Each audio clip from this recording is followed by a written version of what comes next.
Γεια χαρά σε όλους και καλώς ήρθατε σε άλλο ένα βίντεο του καναλιού. Εχθές κυκλοφόρησε το νέο flagship drone της DJI, το DJI Mavic 4 Pro. Περιμέναμε προφανώς αναβαθμίσεις στην Fly App, ήρθε όμως και αναβάθμιση firmware στο DJI RC2.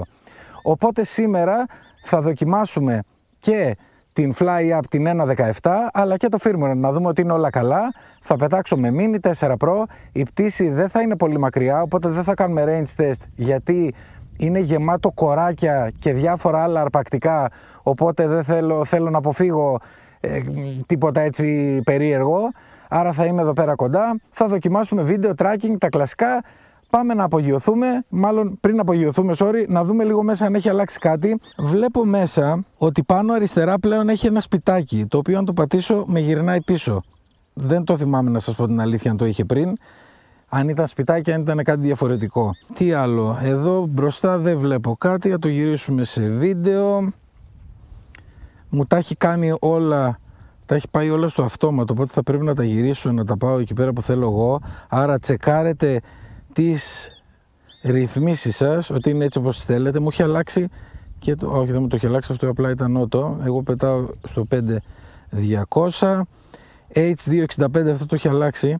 Γενικώς από ό,τι βλέπω έχουν αλλάξει οι ρυθμίσεις, οπότε καλό είναι να πάτε μέσα και να δείτε οι ρυθμίσεις, γιατί από ό,τι φαίνεται έχουν αλλάξει. Brake, Optimal, Auto Return 30, 120 Max, Distance, όλα τα υπόλοιπα, Auxiliary, On-Off, εντάξει. Οκ, δεν βλέπω κάτι εδώ. Gain Next που έχουν παραμείνει τα υπόλοιπα, κοιτάμε να δούμε ότι είναι όλα εντάξει. Ναι, μου έχει τα grid lines που έχω εγώ. Dual band, είμαι σε C mode.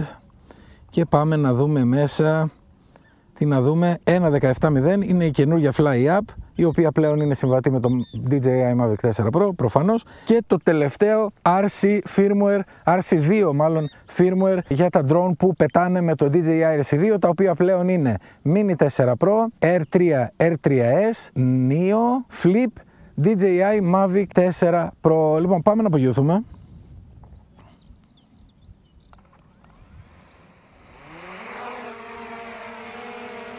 Είμαστε στον αέρα.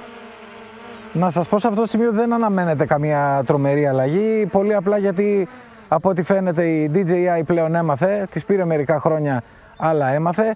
Θα πάω μέχρι εκεί απέναντι. Ας ελπίσουμε να μην μας επιτεθεί τίποτα. Δεν βλέπω εδώ, κάτι χελιδόνια βλέπω προς το παρόν. Πριν είδα κάτι κοράκια. Θα πάω μία πίσω γρήγορα και θα γυρίσω. Να δούμε ότι είναι όλα καλά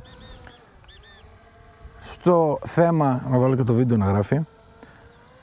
Στο θέμα του τέτοιου, άμα δω κάτι περίεργο, για να δω. Δεν βλέπω κάτι περίεργο, χελιδόνια βλέπω μόνο γύρω γύρω. Οπότε πετάω. Και όλα είναι μια χαρά. Εντωμεταξύ ακούω και περίεργους ήχους από πουλιά, τα οποία δεν τα έχω ξανακούσει, μην είναι κανένα αρπακτικό που δεν έχω ιδέα. Και λοιπόν, όλα καλά φαίνονται. Θα το πάω μέχρι τα 500 μέτρα, ίσα ίσα για να δούμε ότι είναι εντάξει. Εδώ μου έκανε ένα focus πάλι, autofocus, και 500 μέτρα. Δυστυχώς πλέον στο σημείο που κάνω συνήθως τις δοκιμές εντός πόλος δηλαδή, ήταν αδύνατο να γίνει, γιατί πάρα πολύ απλά είναι γεμάτο με κοράκια, παιδιά, εκεί πέρα. Είμαι στα 600 μέτρα, δεν υπάρχει πρόβλημα κανένα. Εν τω μεταξύ έχω και παρεμβολή εδώ πέρα κοντά Wi-Fi, που σημαίνει ότι δυσκολεύει την κατάσταση. Και εδώ έχουμε και ένα αυτοκίνητο και είναι ευκαιρία να βάλω focus track και να δούμε να μας κάνει το tracking. Και οπότε θα δοκιμάσουμε το tracking. Το βρήκε, θα πάω λίγο πιο κοντά. Γρήγορα, λίγο πιο κοντά θα πατήσω track και εν συνεχεία active track. Τι λέει, requires aircraft to stay within 50 meter range when tracking. Οκ, άρα πρέπει να είναι 50 μέτρα απόσταση από μένα. Αυτό εγώ καταλαβαίνω. Δεν πειράζει. Δεν μας βγήκε το Active Track. Θα μας βγει εδώ πέρα που θα το κάνουμε πάνω σε μένα για να δούμε ότι είναι όλα εντάξει. Σε αυτό το σημείο θα σταματήσω το βίντεο και θα δοκιμάσω φωτογραφίες να δούμε ότι είναι όλα καλά. Δεν έχουμε να βγάλουμε προφανώς τίποτα. Μάλιστα θα αλλάξω και τα auto, θα τα βάλω το ISO 100, άστο shutter και το white balance εκεί που είναι. Βλέπω έχουν αλλάξει μερικά σηματάκια. Λοιπόν, πάμε να δούμε πανόραμα, wide angle. Ελπίζω αυτό εκεί να ήταν, ναι, χελιδόνια είναι που με τριγυρίζουν, δεν έχει κανένα μεγάλο. Οπότε πάμε να βγάλει το πανόραμα και τώρα έρχεται και το αυτοκίνητο το οποίο προσπάθησα να βγάλω, να κάνουμε μάλλον track. Και ερχόμαστε εδώ. Φωτογραφίες είναι εντάξει προφανώς, και θα πάω στο βίντεο. Δοκιμάζουμε όλες τις ρυθμίσεις. Ωραία. Εδώ είναι και το αυτοκίνητο που περνάει δίπλα μου. Μπορεί να το ακούτε και στο μικρόφωνο.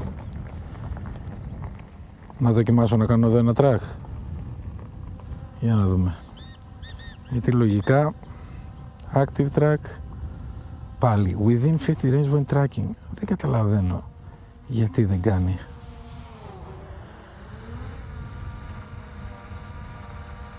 Όχι. Κάτι. Είμαι εδώ από πάνω με το Mini 4 Pro, θα πάω πίσω και θα έρθω σε μένα να κάνει εμένα, αφού δεν κάνει για κάποιο λόγο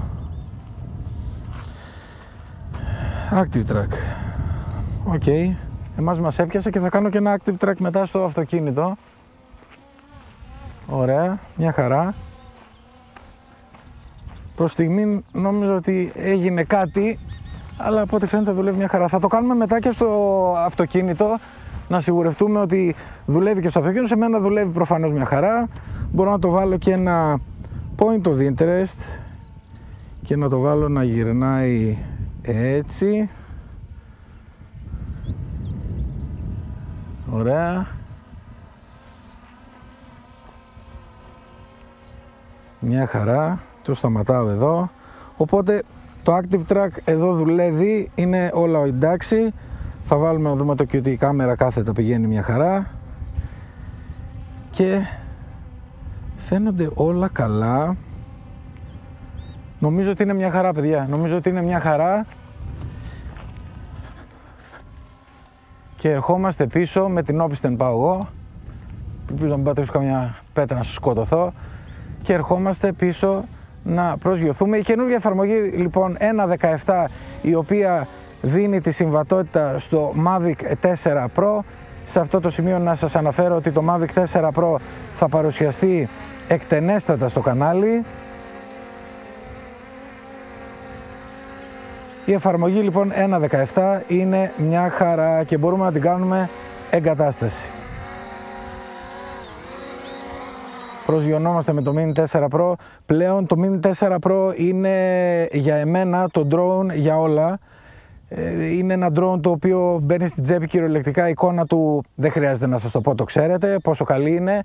Γενικώς, τώρα που το θυμήθηκα, φλασιά παιδιά, κάτι κάνανε με το home point και πρέπει να σας το δείξω. Θα ξανανεύω, θα απογειωθώ ξανά. Ελπίζω να με φτάσει η μπαταρία γιατί είμαι 20% αλλά θα το έχω εδώ δίπλα και θέλω να πάω στο home point. Λοιπόν, πηγαίνουμε εδώ, update home point, aircraft controller. Για να δω, άμα το πάω λίγο πιο μακριά θα μου ανοίξει κάποια. Στο Mavic 4 Pro μπήκε μία ρύθμιση στην οποία μπορείς να κάνει update home point και να του βάλω στο cancel και να του βάλω στο controller. Τότε άμα κουνηθώ με το controller θα ανανεώσει το home point ή όχι? Όχι. Λοιπόν, ok. Έχει μπει μια ρύθμιση στο Mavic 4 Pro. Δεν ξέρω αν θα τη φέρουν. Κάτσε να φέρω το Mini 4 Pro πίσω γιατί διαμαρτύρεται με την μπαταρία. Έχουν φέρει λοιπόν μια ρύθμιση στο Mavic 4 Pro στην οποία κάνει auto refresh το home point με το σημείο του χειριστηρίου. Αυτό φυσικά καταλαβαίνετε ότι βοηθάει πάρα πολύ, ειδικά για κάποιους οι οποίοι κάνουν tracking, είμαστε κάτω με το Mini 4 Pro, οι οποίοι κάποιοι κάνουν tracking σε αυτοκίνητο, σε μηχανή, σε ποδήλατο και τους ακολουθάει και το home point, ούτως ώστε σε περίπτωση που χαθεί το σήμα ή γίνει οτιδήποτε να μην πάει στην αρχική θέση. Και φυσικά ούτε να μπαίνει στη διαδικασία να λες ανανέωση home point, παρόλο που το έχουν βγάλει έξω και είναι πλέον πολύ πιο εύκολο να κάνεις ανανέωση από ό,τι ήταν παλιότερα που έπρεπε να μπεις μέσα στο μενού και να πας εκεί κτλ. Το έχουν βγάλει έξω. Έχουν βάλει αυτή τη ρύθμιση στο Mavic 4 Pro. Νομίζω ότι θα έρθει σίγουρα και στα άλλα drone. R3, R3S, Mini 4 Pro, Flip Standard θα έρθει. Δεν υπάρχει περίπτωση, το θεωρώ δεδομένο. Απλά δεν το έχουν φέρει ακόμα, τουλάχιστον από ό,τι βλέπω εγώ εδώ στο Mini 4 Pro. Αν έχετε δει κάτι άλλο, μπορείτε να μου γράψετε κάτω στα σχόλια. Η εφαρμογή 1.17 και το καινούριο firmware για το DJI ARC 2 είναι μια χαρά. Μπορείτε να κάνετε κανονικά την αναβάθμισή σας. Ευχαριστώ πολύ που ήσασταν για άλλο ένα βίντεο κοντά στο κανάλι. Like, subscribe, τα σχόλια σας από κάτω και τα λέμε στο επόμενο. Γεια χαρά!